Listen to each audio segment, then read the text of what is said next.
What's up guys, hungrystingram here. Back at you with myself. So today we're talking about, once again we're going back in time to an experience that I had when I was in middle school. Now this happened when I was about, this happened when I was 14 years old. And what happened, I don't know. Maybe a lot of guys did this in their teens, but this is what happened. I have to tell the story that led up to it. Okay, this is what happened. So my parents were working at a restaurant, and I was expected to be there.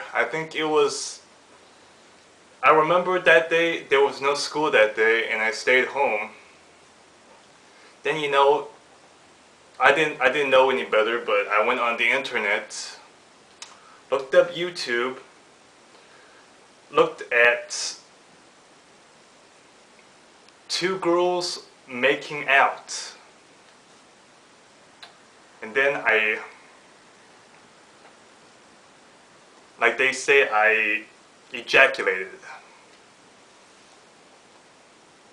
Later on, I had to go out, ride my bike about 2 miles to my parents' place. I don't know, I think it was 2 miles, might have been 3 miles. But either way, I had to go ride my bike about 45 minutes to reach my parents' restaurant. And on the way, I rode there. About halfway there were a couple of kids, might have been 14 or younger, possibly younger, who attacked me for no reason.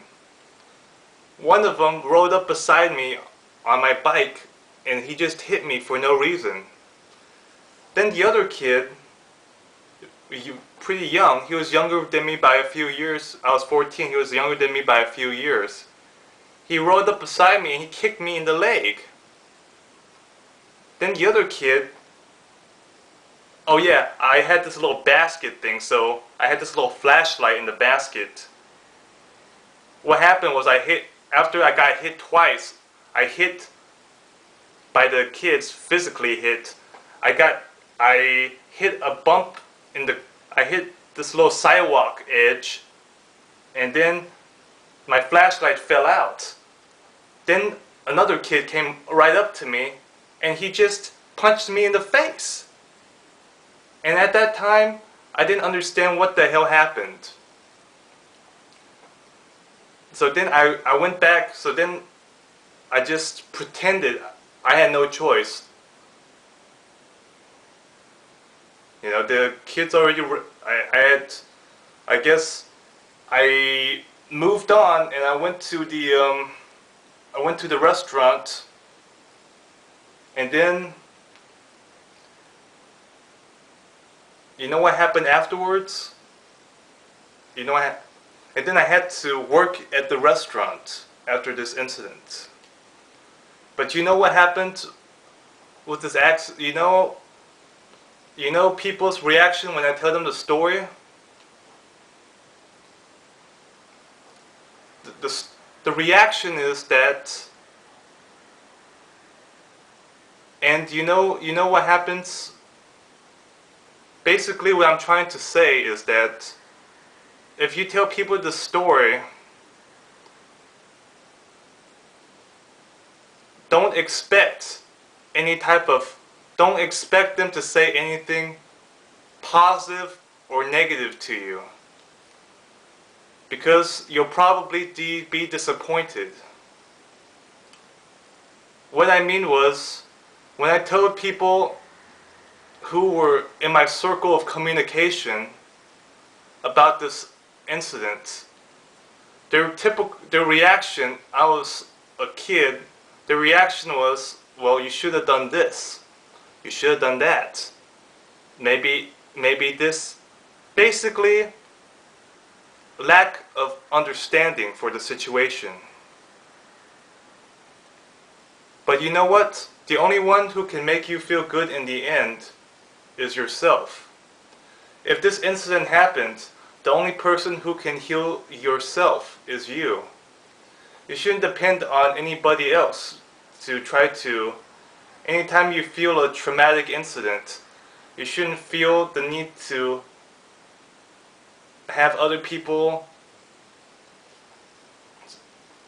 Most of the time, you're looking for other people to comfort you, not antagonize you. Because you're already stressed out from the situation. You want them to relax you. So you don't expect. There are friends who do this. We call them comfort friends. They're there for emotional reasons, where you talk to them, they offer comforting words, but they may be busy. They may not be there. They might not say the words you want them to say.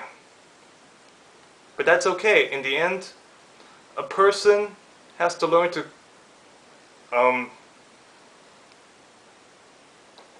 balance himself emotionally whenever something very shocking happens to them in their life.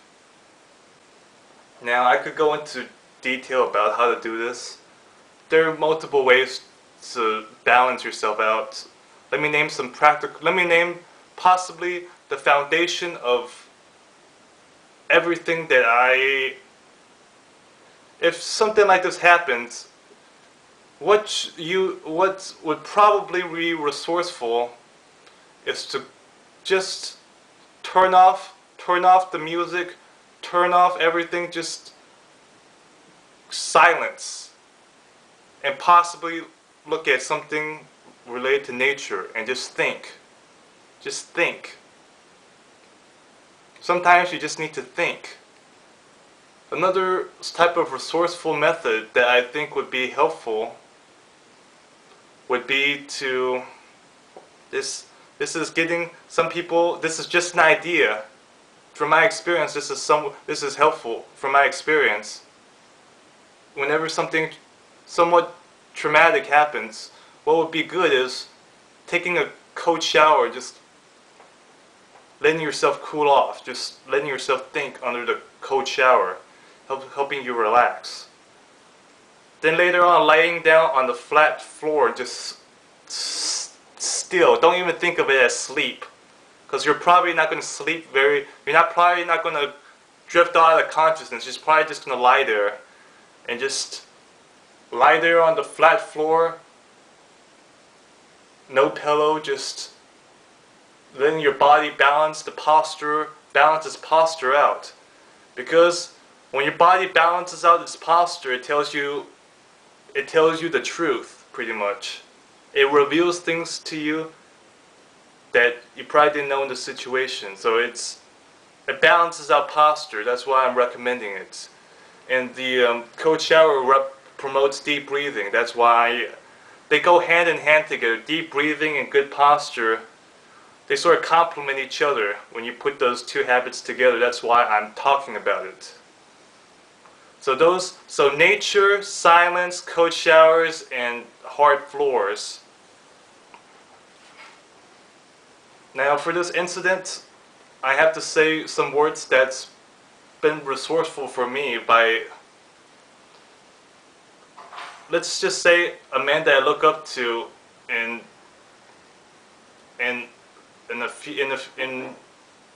you could say in very important ways. I look up to this person. He always said, the only person who can save you is yourself. What that means is that something shocking happened to you in your life. The only person in the end, because if you depend on people too much, they may let you down, they may be busy, they may not be able to help you, then you'll never be able to stand on your 2 feet and take care of yourself emotionally.